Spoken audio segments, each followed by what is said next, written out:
Philippians chapter 1 verses 3 to 5, babasahin ko minsan pa sa NIV. Sabi ni Paul, I thank my God every time I remember you because of your partnership in the gospel from the first day until now, being confident of this thing, o sa ibang translation of this thing, that he who began a good work in you will carry it on to completion until the day of Jesus Christ. Praise the Lord. Hallelujah.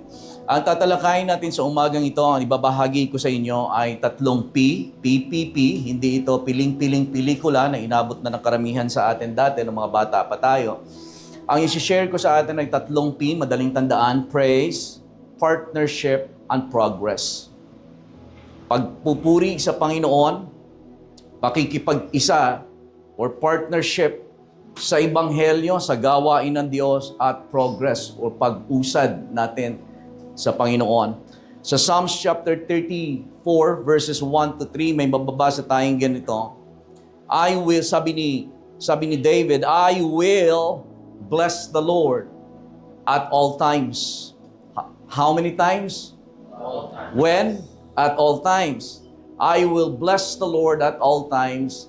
His praise, His what? His praise shall continually be on my mouth. Sabi ng ibang translation, on my lips. My soul shall make its boast in the Lord. The humble shall hear it and be glad. Ang sabi niya sa verse 3, O magnify the Lord with me, and let us exalt His name forever. Alam niyo, it always blesses me. Talagang parang tumatalon ang puso ko sa kagalakan na every time na maaalala ko na anuman ang aking kalagayan o sitwasyon sa buhay, I can choose to worship the Lord.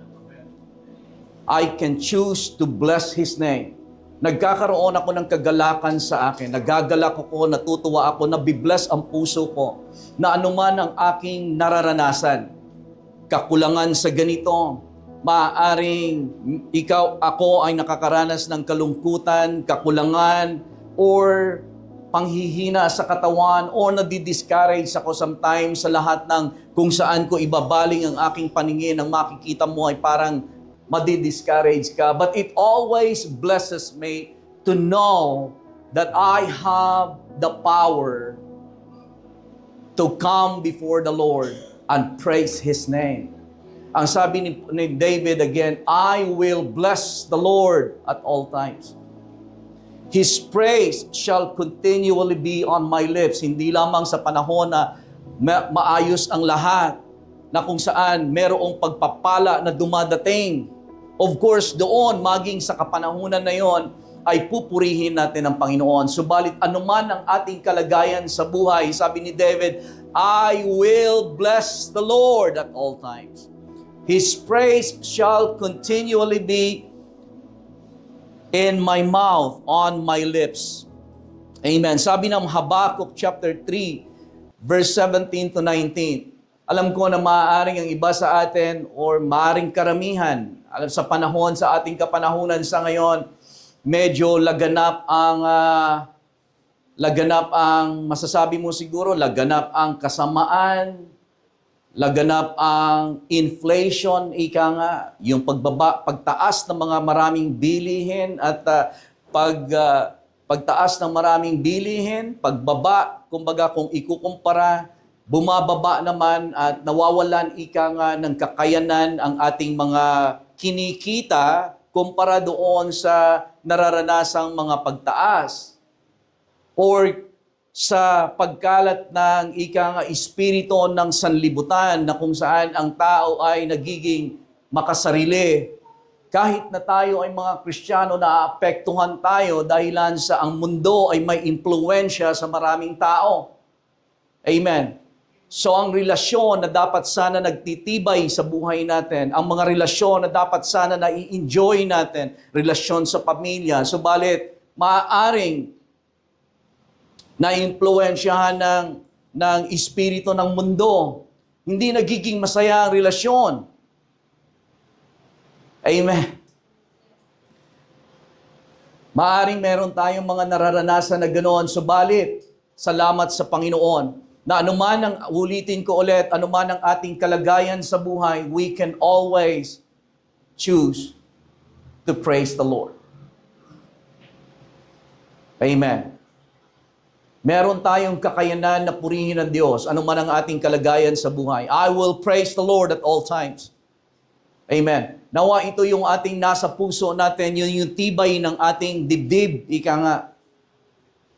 Ano man ang kalagayan, hindi yung ano na naman to, Lord. Or ano na naman ang masasabi natin na mawawalan tayo ng lakas, ika nga.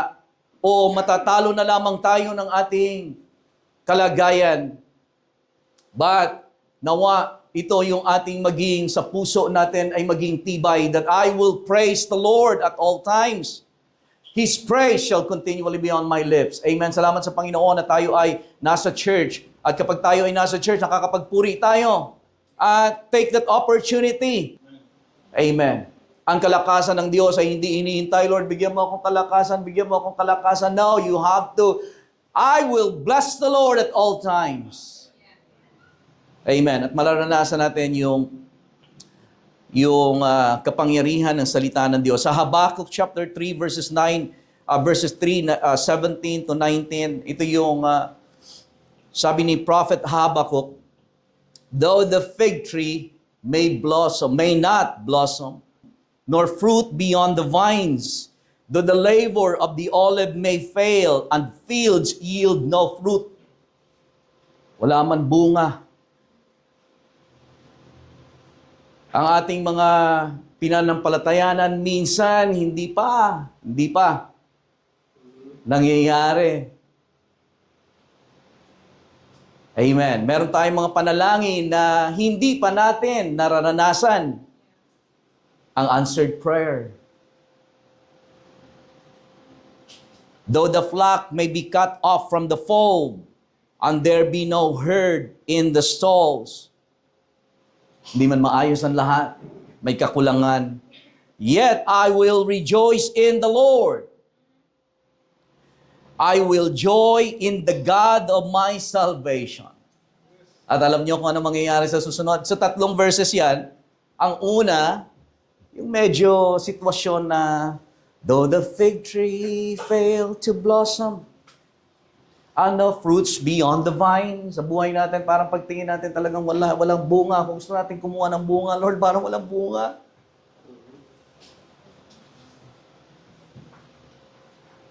Yun yung sa 17. Sa 18, ang ginawa niya, sabi niya, yet I will rejoice in the Lord.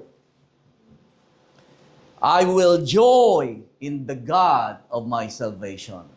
Ang sumunod na verse, the Lord is my strength. He makes my feet like deer's feet. And He will make me walk on high hills. So mararanasan mo yung kalakasan ng Panginoon. Amen. 17, mararanasan mo yung kawalan. Sa pagpupuri, kapag ikaw ay nagpasya na purihin ng Panginoon, doon sa kalagitnaan nun, mararanasan mo ang kalakasan ng Diyos. So para kang agila, may bagyo, lumilipad ka sa itaas. Amen. I pray na sa puso ng bawat isa sa atin, hindi lang tayo maging sa kada linggo ay doon tayo nagpupuri. At minsan nga, nakakalungkot, di ba ulitin ko ulit, ando doon na nga sa Sunday, nandito tayo, hindi pa makapagpuri. Amen. Dito, purihin mo ang Diyos, walang sisita sa'yo.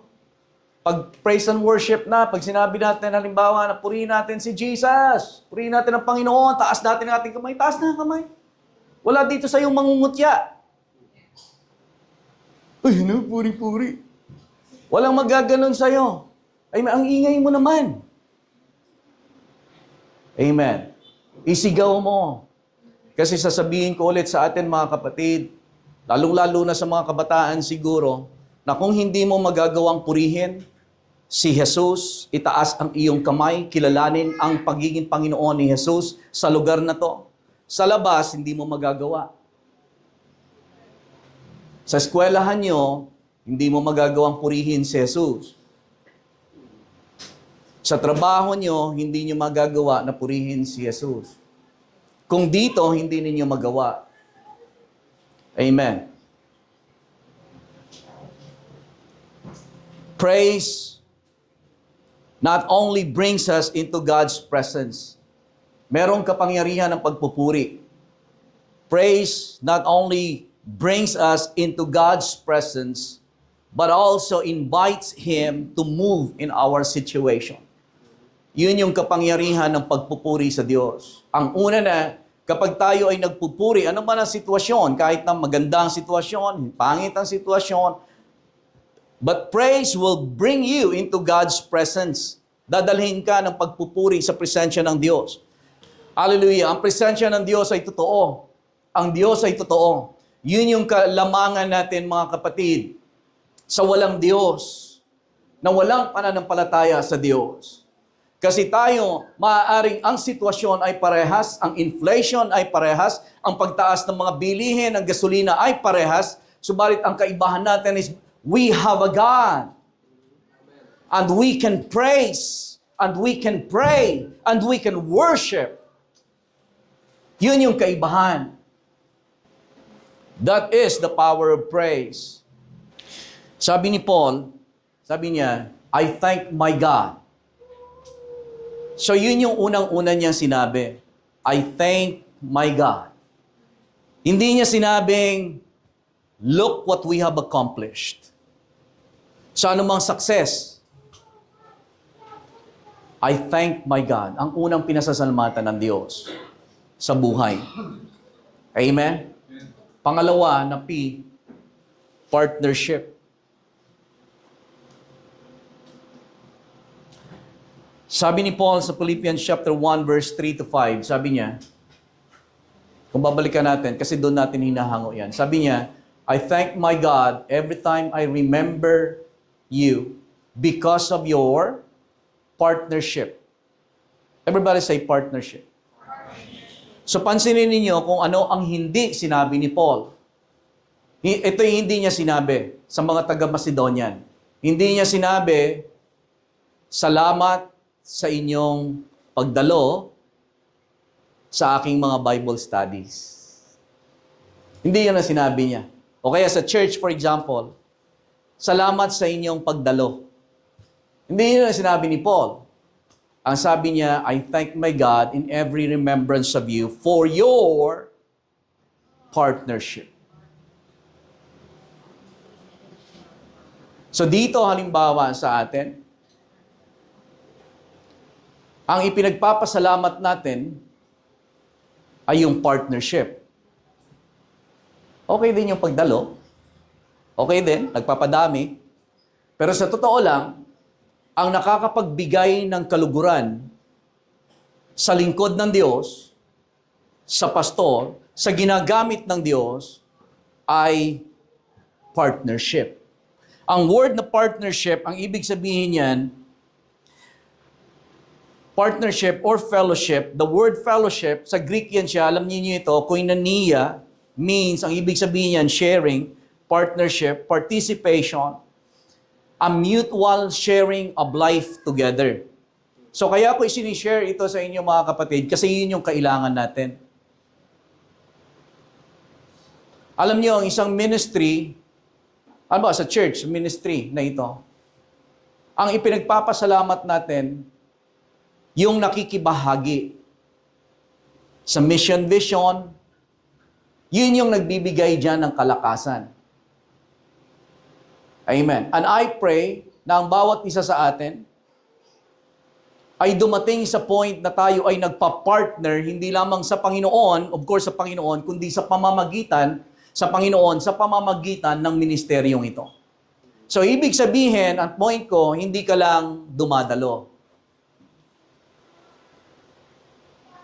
Ikaw ay nagpa-partner sa ministeryo. Nakikipag-share ka sa buhay. Ibig sabihin, nakakatanggap ka ng pagpapala sa pamagitan halimbawa ng preaching, right? Paghangalaga sa tupa, Pero ikaw din ay nag-share. Partnership. Amen. Partnership, sharing, participation, or a mutual sharing of life together. Amen. Kaya nabanggit ko kanina, nagpapasalamat ako sa mga kabataan. Meron akong favorite na scripture na sinabi dito sa Philippians translation, yung translation na ito. Philippians chapter 1, verse 3 to 5, 3 to 4. Sabi niya, sa CEV, ang sabi ni Paul, every time I think of you, I thank God. Alright, tingnan niyo itong mga word na ito. Sabi ni Paul, imagine niyo si Paul. Sabi niya, every time I think of you, I thank my God. I thank my God. Sa tuwing maaalala ko kayo, nagpapasalamat ako sa Diyos. At sabi niya sa verse 4, and whenever I mention you in my prayers, it makes me happy. Ang tunay na nagbibigay ng kagalakan sa puso ng lingkod ng Diyos ay yung kapag naaalala kayo, sumasaya.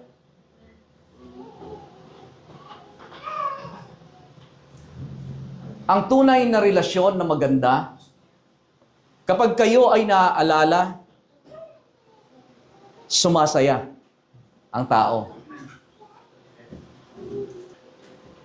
Sa Panginoon, ang nais ng Panginoon sa atin ay maging ganyan.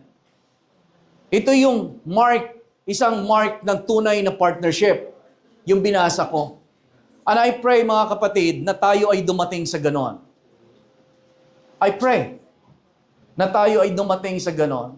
That every time I think of you, I thank my God. I pray with all honesty in my heart na sa akin, na every time, kung dudulog ako sa panalangin patungkol sa bawat isa sa atin, I pray with honesty sa ngayon na pagpapasalamat ako sa Panginoon. I thank my God. And every time I remember you, I think of you, it makes me happy. Amen. Pero I pray na tayo ay dumating sa point na ganon that we are all in partnership together. Because this is a mark of a true, genuine relationship in God. Ang pangatlo ay progress. So praise. Una, praise. Pangalawa, partnership. At pangatlo, progress. Naniniwala tayo na dahilan sa katapatan ng Diyos sa buhay natin, ipaprogress tayo ni Lord. Ang sabi ng Philippians chapter 1 verse 6, being confident of this very thing, that He who has begun a good work in you will carry it on to completion, will complete it until the day of Jesus Christ. Anong tawag dyan? Progress. I pray na ang bawat, hindi lang sa atin mga kapatid sa ministry, kaya binibitawan ko ito sa inyo, nire-release ko din ito, sapagkat naniniwala talaga ako na tayo ay ipaprogress ng Panginoon, lalong-lalo na sa kapanahonang ito. At sa buhay din natin, alam natin, o sa ministry muna, sa ministry, hindi pa tapos ang Diyos. Sabihin mo, hindi pa tapos ang Diyos. 2026, ngayon ay August na.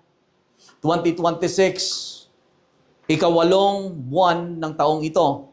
4 na lang, tapos na. Amen. Ang 2026. Subalit ang ating pinanampalatayanan sa Panginoon na tayo ay hindi nga kada buwan, kundi sa bawat linggo natin, sa bawat buwan, sa bawat taon, ay magkitaan tayo ng progreso. At again, yung progress, hindi yung mangyayari kung walang faithfulness ni Lord at ng ating partnership sa isa't isa. Amen. Being confident of this very thing, that He who has begun a good work in you will complete it until the day of Jesus Christ. Ang prayer ko din sa inyo mga kapatid, ng anumang bagay na inumpisahan ng Diyos sa buhay ninyo, ay pangyarihin niya. Progress in the Scripture, ang word na progress, sabihin natin yung word na progress. Progress in the Scripture is not merely moving forward in life. So ang prayer ko sa bawat isa sa atin, mag-progress tayo. Pero ang progress, klase ng progress na kung ano ang sinasabi ng Biblia. Progress in the Scripture is not merely moving forward in life. Hindi lang siya pag-advance sa buhay. Hindi lamang siya achieving success or gaining more possession.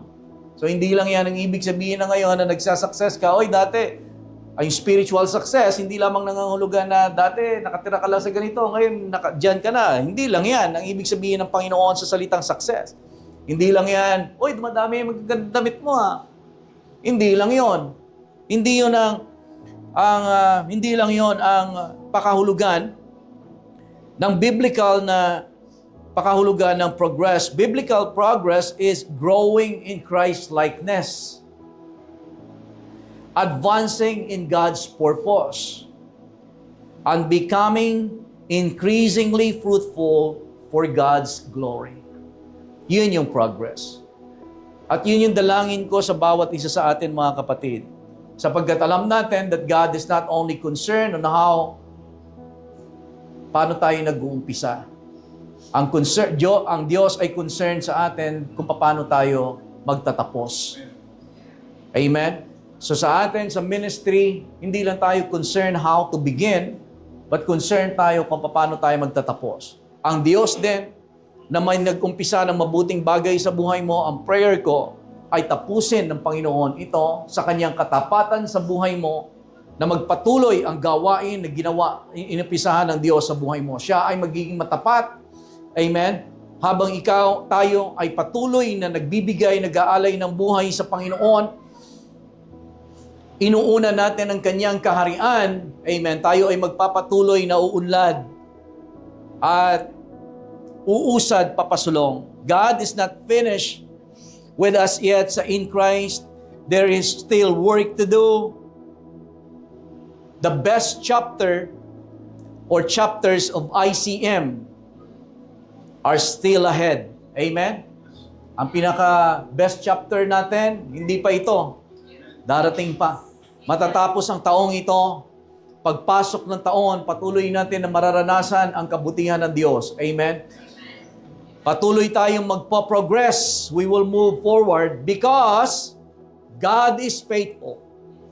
We will give Him the praise, the glory, before anything else, before ministry success, before good leadership, before people's commitment. God will be glorified. We will give Him the praise. We will give Him the honor. But we ourselves, we are partners together. Amen. We're sharing our life together. Our giftings ay binabahagi natin. Hallelujah. Amen. So tayong lahat ay tumayo po.